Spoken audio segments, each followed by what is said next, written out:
Hello students, आप सभी का स्वागत है आपके अपने यूट्यूब चैनल जॉब सीकर में। दोस्तों, व्यापम जेल प्रेरी की आप लोग तैयारी कर रहे हैं तो उसके लिए मैंने सामान्य ज्ञान मतलब जीके का टेस्ट पेपर क्रमांक 1 बनाया है। इसमें टोटल 30 क्वेश्चंस हैं। अगर आपको ये क्वेश्चन पसंद आते हैं आप इन क्वेश्चन को सॉल्व करने की कोशिश करना। अगर आपसे ये क्वेश्चन बनते हैं तो आपकी जीके काफ़ी हद तक अच्छी है और इससे आपको ये एक आइडिया मिल जाएगा कि इसके पेपर में किस टाइप के क्वेश्चन पूछे जाएंगे, क्योंकि ये क्वेश्चंस जो हैं वो आए हुए क्वेश्चंस ही हैं व्यापम के जीके के। तो देखते हैं, महत्वपूर्ण प्रश्नों का संग्रह है इसमें। इसका पहला क्वेश्चन देखते हैं, अगर आपसे बनते हैं आप भी ट्राई कीजिएगा। तो पहला क्वेश्चन दोस्तों आपके सामने आपकी स्क्रीन पर, खनिज संपदा में मध्य प्रदेश का कौन सा स्थान है? तो ऑप्शन दिए गए हैं आपके सामने, तीसरा, चौथा, पहला, पांचवा। तो आपका क्या आंसर है? आप अपना आंसर सेलेक्ट कर लीजिए। मैं इसका आंसर बताता हूँ आपको। इसका आंसर है दोस्तों तीसरा। तो खनिज संपदा में मध्य प्रदेश का तीसरा स्थान है। क्वेश्चन नंबर 2 देखते हैं, इनमें से कौन सा मध्य प्रदेश का सरसों उत्पादन वाला जिला है या फिर जिले हैं? तो सरसों सबसे ज़्यादा किस जिले में पैदा की जाती है, पैदावार होती है सरसों की? तो ऑप्शन दिए गए हैं ग्वालियर, भिंड, मुरैना और सभी। तो इसका राइट आंसर है दोस्तों, इसका राइट आंसर है सभी, क्योंकि ग्वालियर, भिंड, मुरैना में सरसों की खेती सबसे ज़्यादा की जाती है, सरसों की पैदावार सबसे ज़्यादा होती है इसलिए। क्वेश्चन नंबर 3 आपके सामने, कि मध्य प्रदेश में डीजल ईंधन संयंत्र कहाँ स्थित है? ऑप्शन दिए गए हैं इंदौर, भोपाल, सागर, विदिशा। तो इसका राइट आंसर देखते हैं। इसका राइट आंसर है इंदौर। तो मध्य प्रदेश में डीजल ईंधन संयंत्र जो है वो इंदौर में स्थापित स्थित है। मतलब where is the diesel engine factory, diesel engine की फैक्ट्री कहाँ पर है मध्य प्रदेश में? तो डीजल इंजन की फैक्ट्री जो लगी हुई है वो इंदौर में लगी हुई है। क्वेश्चन नंबर 4, दीनदयाल अंत्योदय योजना इनके लिए है। तो किसके लिए दीनदयाल अंत्योदय योजना का क्या पर्पज है, क्या उद्देश्य है? ऑप्शन आपके सामने दिए गए हैं 4। पहला ऑप्शन है गरीबी रेखा से नीचे रहने वाले लोग और परिवार के लिए। दूसरा ऑप्शन है केवल गरीबी रेखा से नीचे रहने वाले व्यक्ति के लिए। तीसरा, ऐसे लोग जिनकी वार्षिक आय 3 लाख रुपए से कम है। चौथा, ऐसे परिवार जिनकी अधिकतम सदस्य संख्या 5 है। तो ये 4 ऑप्शन दिए गए हैं दोस्तों। तो आपका क्या आंसर है? आप अपना आंसर सेलेक्ट कीजिए। मैं इसका आंसर बता देता हूं आपको। इसका आंसर है आपके सामने गरीबी रेखा से नीचे रहने वाले लोग और परिवार के लिए। तो गरीबी रेखा से नीचे रहने वाले लोग और परिवार के लिए दीनदयाल अंत्योदय योजना चलाई गई है। तो ये पहला ऑप्शन इधर right answer. Next question, Madhya Pradesh में 1857 की क्रांति की पहली चिंगारी कहाँ भड़की थी?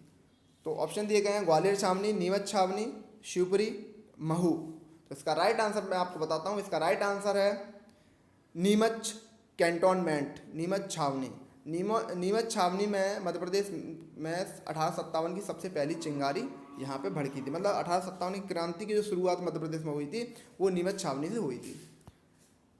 नेक्स्ट क्वेश्चन, भारतीय गणराज्य के पहले राष्ट्रपति कौन थे? मतलब रिपब्लिक इंडिया जो बना था उसके पहले प्रेसिडेंट कौन थे? ऑप्शन दिए गए हैं पंडित जवाहरलाल नेहरू, डॉक्टर राजेंद्र प्रसाद, डब्ल्यू.सी. बनर्जी, उपरोक्त में से कोई नहीं। तो दोस्तों आपका क्या आंसर है? आप अपना आंसर सेलेक्ट कीजिए, फिर आप अपना आंसर मुझसे मैच कीजिए। तो देखते हैं इसका आंसर क्या है। तो इसका आंसर है डॉक्टर राजेंद्र प्रसाद। डॉक्टर राजेंद्र प्रसाद पहले रिपब्लिक इंडिया के राष्ट्रपति बने। नेक्स्ट क्वेश्चन, चंदौली राष्ट्रीय पार्क कहाँ स्थित है? तो चंदौली राष्ट्रीय पार्क कहाँ स्थित है? तो ऑप्शन दिए गए महाराष्ट्र, केरला, कर्नाटका, हिमाचल प्रदेश। तो इसका राइट आंसर है Maharashtra. Maharashtra is the right answer. Maharashtra में चंदौली राष्ट्रीय पार्क स्थित है। अगला क्वेश्चन, तमिलनाडु में निम्न में से कौन सा परमाणु संयंत्र स्थित है? तो ऑप्शन दिए गए हैं तारापुर, नरौरा, रावतभाटा, कुंदनकुलम। तो इसका राइट आंसर है कुंदनकुलम। कुंदनकुलम जो कि एक परमाणु मतलब रिएक्टर है, प्लांट है, न्यूक्लियर प्लांट, वो तमिलनाडु में स्थित है। बाकी तारापुर महाराष्ट्र में है, नरौरा शायद यूपी में है और रावतभाटा आई थिंक राजस्थान में है। तो ये न्यूक्लियर प्लांट बनाए गए हैं इंडिया में। तो ये जो कुंदनकुलम है वो तमिलनाडु में स्थित है। Next question, Ramon Magsaysay award प्राप्त करने वाला पहला भारतीय व्यक्ति कौन था? तो ऑप्शन दिए गए हैं आचार्य विनोबा भावे, शैफुद्दीन किचलू, श्यामा प्रसाद मुखर्जी, अब्दुल कलाम आज़ाद। तो आपका क्या आंसर है दोस्तों? आप अपना आंसर बताइए। इसका आंसर मैं बता दूंगा आपको। इसका आंसर है आचार्य विनोबा भावे। आचार्य विनोद। तो जो ये अवार्ड है रेमन मैग्सेसे अवार्ड, ये दिया जाता है अगर आप कोई अच्छा सोशल वर्क करते हैं और या फिर आप अपने फील्ड में कुछ समाज की भलाई के लिए काम करते हैं, या फिर आप कोई गवर्नमेंट जॉब में हैं और फिर आपने समाज की भलाई के लिए बहुत अच्छे काम किए हैं। जैसे आप आईएएस ऑफिसर हो, आपने समाज के लिए अपने जो आपका ऑफिसर पोस्ट है उसको सही से यूज किया है, लोगों के कल्याण के लिए काम किया है, तो आपको रेमन मैग्सेसे अवार्ड दिया जाता है। ठीक है। क्वेश्चन नंबर 10, भारत की यात्रा करने वाला पहला चीनी यात्री कौन था? ये क्वेश्चन हजारों बार पेपर्स में, एग्जाम्स में पूछा जाता है, हर एक एग्जाम में पूछा जाता है और बहुत सिंपल क्वेश्चन है। तो इसका आंसर तो सभी को पता है, इसका आंसर है फाइयान। फाइयान एक वो चीनी यात्री है जिसने सबसे पहले भारत की यात्रा की थी। क्वेश्चन नंबर 11, भारतीय तटरक्षक बल का मुख्यालय कहाँ स्थित है? तो भारतीय तटरक्षक बल का मुख्यालय स्थित है, ऑप्शन दिए गए हैं, पटना, मुंबई, नई दिल्ली, बेंगलुरु। तो इसका राइट आंसर है नई दिल्ली। नई दिल्ली में इंडियन कोस्ट गार्ड का हेडक्वार्टर है, मतलब भारतीय तटरक्षक बल का मुख्यालय है। भारतीय तटरक्षक बल जानते हो, जो पानी, मतलब जो क्या कहते हैं, पानी के जहाज होते हैं, जो पानी में पानी मतलब नेवी वाली जो इंडियन नेवी होती है ना, उसी का एक पार्ट होते हैं इंडियन कोस्ट गार्ड। वहाँ पे ये हमारे जो पानी में बॉर्डर होता है, ओशियन में जो समुद्र में जो बॉर्डर होता है, उनकी रक्षा करते हैं। तो इनका हेडक्वार्टर नई दिल्ली में। क्वेश्चन नंबर 12, पृथ्वी, ब्रह्मोस, ये सभी डीआरडीओ भारत द्वारा निर्मित ब्लैंक के उदाहरण हैं। फिल इन द ब्लैंक्स है।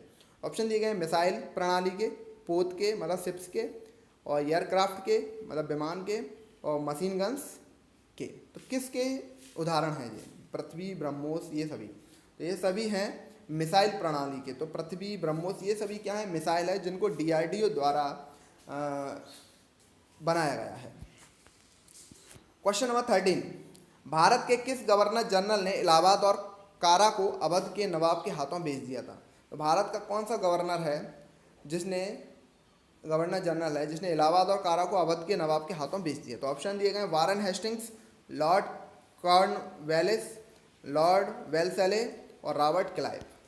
तो 4 ऑप्शन दिए गए हैं, इसका राइट आंसर है रॉबर्ट क्लाइव। रॉबर्ट क्लाइव वो गवर्नर जनरल था जब अपना जो इंडिया है, भारत, वो गुलाम था अंग्रेज़ों का, उस समय जो गवर्नर रहते थे रॉबर्ट क्लाइव, उन्होंने इलाहाबाद और कारा को अवध के जो नवाब थे उनके हाथों बेच दिया था, उनको बेच दिया था। क्वेश्चन नंबर 14, कभी महात्मा गांधी के सहयोगी रहे निम्न में से किसने उनसे अलग होकर एक उग्र आंदोलन की शुरुआत की? ऑप्शन दिए गए, पंडित पी त्यागराज शेट्टी, छत्रपति महाराज, ईवी रामास्वामी नायकर और ज्योतिराव गोविंदराव फुले। इसका राइट आंसर दोस्तों, इसका राइट आंसर है ईवी रामास्वामी नायकर, जो पहले महात्मा गांधी के सहयोगी रहे थे लेकिन उन्होंने बाद में उग्र आंदोलन की शुरुआत की थी। क्वेश्चन नंबर 15, सीमांत गांधी किसका उपनाम था? सीमांत गांधी किसका उपनाम था, दूसरा नाम था? तो ऑप्शन दिए गए हैं, खान अब्दुल गफ्फार खान, विनोबा भावे, महात्मा गांधी, इनमें से किसी का नहीं। तो इसका राइट आंसर है खान अब्दुल गफ्फार खान का जो नाम था वो सीमांत गांधी के नाम से भी जाने जाते थे। क्वेश्चन नंबर 16, स्वतंत्र भारत का पहला विदेश मंत्री कौन था? तो स्वतंत्र भारत का पहला विदेश मंत्री, ऑप्शन दिए गए हैं, जवाहरलाल नेहरू, गुलजारी लाल नंदा, लाल बहादुर शास्त्री, जॉन मथाई। तो आपका क्या आंसर है दोस्तों? आप अपना आंसर बताइए। इसका राइट आंसर हम बताते हैं, इसका राइट आंसर है जवाहरलाल नेहरू। तो जवाहरलाल नेहरू स्वतंत्र भारत के पहले प्रधानमंत्री भी रहे और उन्होंने विदेश मंत्री का भी जो पद था वो अपने अंडर में रखा था, वो खुद ही उसको हैंडल करते थे, फॉरेन जो अफेयर्स होते हैं। क्वेश्चन नंबर नेक्स्ट क्वेश्चन है, विश्व पर्यावरण दिवस किस तारीख को मनाया जाता है? तो ऑप्शन दिए गए हैं, 5 जून, 2 अक्टूबर, 10 नवंबर और 19 नवंबर। इसका राइट आंसर सभी को पता होगा। ज़्यादातर इस प्रकार का क्वेश्चन पूछा जाता है, कोई ना कोई एक दिवस जरूर पूछा जाता है, ठीक है, तो ये दिवस बहुत इंपॉर्टेंट है। इसका राइट आंसर है 5 जून। 5 जून को विश्व पर्यावरण दिवस मनाया जाता है। क्वेश्चन नंबर 21, विश्व तंबाकू निषेध दिवस तंबाकू के सभी रूपों के उपभोग से जुड़ी स्वास्थ्य संबंधी जोखिमों को रेखांकित करता है और इसके इस्तेमाल को कम करने के लिए असरदार नीतियों की सलाह देता है। इस दिवस को कब मनाया जाता है? तो ये दिवस मनाया जाता है दोस्तों। आपके सामने ऑप्शन दिए गए हैं 31 अगस्त, 31 मार्च, 31 जुलाई, 31 मई। उसका राइट आंसर है 31 मई। 31 मई को विश्व तंबाकू निषेध दिवस मनाया जाता है। क्वेश्चन नंबर 22, एशिया कप एक है तो क्या है एशिया कप? तो ऑप्शन दिए अंतर्राष्ट्रीय हॉकी प्रतियोगिता है, दूसरा ऑप्शन है अंतर्राष्ट्रीय क्रिकेट प्रतियोगिता है, या अंतर्राष्ट्रीय गोल्फ प्रतियोगिता, और चौथा ऑप्शन है अंतर्राष्ट्रीय फुटबॉल प्रतियोगिता। तो ये सबको पता है एशिया कप क्या है, जो लोग क्रिकेट देखते हैं उनको पता ही है। इसका राइट आंसर है अंतर्राष्ट्रीय क्रिकेट प्रतियोगिता। नेक्स्ट क्वेश्चन, अग्नि ज्वालामुखी फूटने की शुरुआत निम्नलिखित में से किस देश में हुई?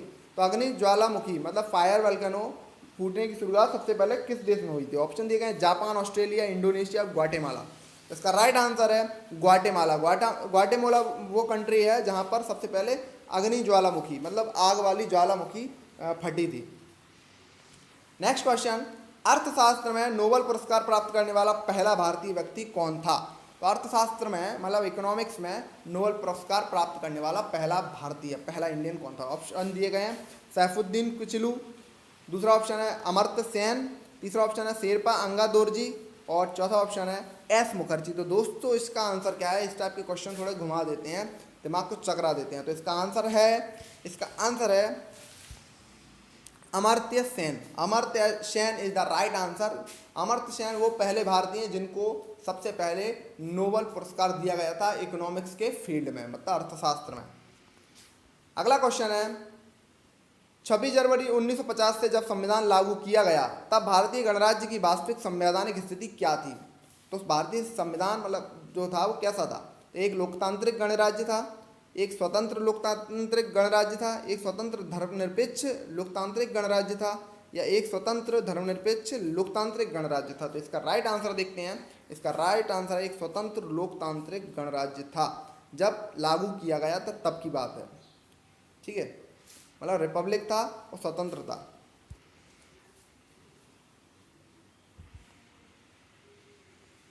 नेक्स्ट क्वेश्चन, अगला क्वेश्चन है भारत के लिए एक संघीय ढांचे की प्रस्तावना पहली बार इसके द्वारा प्रस्तुत की गई थी। तो ऑप्शन दिए गए हैं संघीय ढांचे की प्रस्तावना कौन से कानून के तहत की गई थी? ऑप्शन दिए गए हैं 1919 का कानून, 1909 का कानून, 1935 का कानून, 1947 का कानून। तो चार ऑप्शन दिए गए हैं। आपका राइट आंसर क्या है? आप अपना आंसर सोच सकते हैं। आपका सही आंसर है 1935 के कानून में संघीय ढांचे की प्रस्तावना पहली बार की गई थी। अगला क्वेश्चन है द कंपनी ऑफ वुमेन के लेखक कौन है? तो ऑप्शन दिए गए हैं John Grey, David Baldacci, Dick Francis, Khushwant Singh. तो दोस्तों इसमें चारों ऑप्शन में आपको एक जो ऑड लग रहा हो ऑप्शन वही राइट आंसर है, क्योंकि बाकी तीनों जो हैं वो फॉरेनर हैं और एक ही हमारे खुशवंत सिंह जो हैं वो एक इंडियन है। तो Khushwant Singh is the right answer of this question. Next question, ज्योतिष शास्त्र के एक प्रसिद्ध भारतीय पुस्तक पंच सिद्धांतिका के रचयिता कौन है? ऑप्शन दिए गए वराहमिहिर, भास्कर, आर्यभट्ट, ब्रह्मगुप्ता। इसका राइट आंसर है वराहमिहिर, जिन्होंने पंच सिद्धांतिका की रचना की थी। लास्ट क्वेश्चन है इस पेपर का, लाइफ ऑफ पाई पुस्तक के लेखक कौन है? ये क्वेश्चन भी कई बार पूछा गया है। यान मार्डेल, रोहिंटन मिस्त्री, केन फॉलेट, एमजे अकबर। तो इसका राइट आंसर क्या है?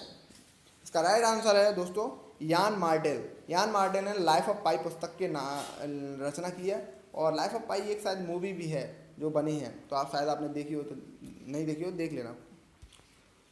तो दोस्तों ये कुछ इंपॉर्टेंट क्वेश्चन से एक टेस्ट पेपर था। अगर आपसे ये क्वेश्चन बने हैं तो अच्छी बात है, अगर नहीं बने तो भी अच्छी बात है कि आपको इन क्वेश्चंस के आंसर आपको मालूम पड़े।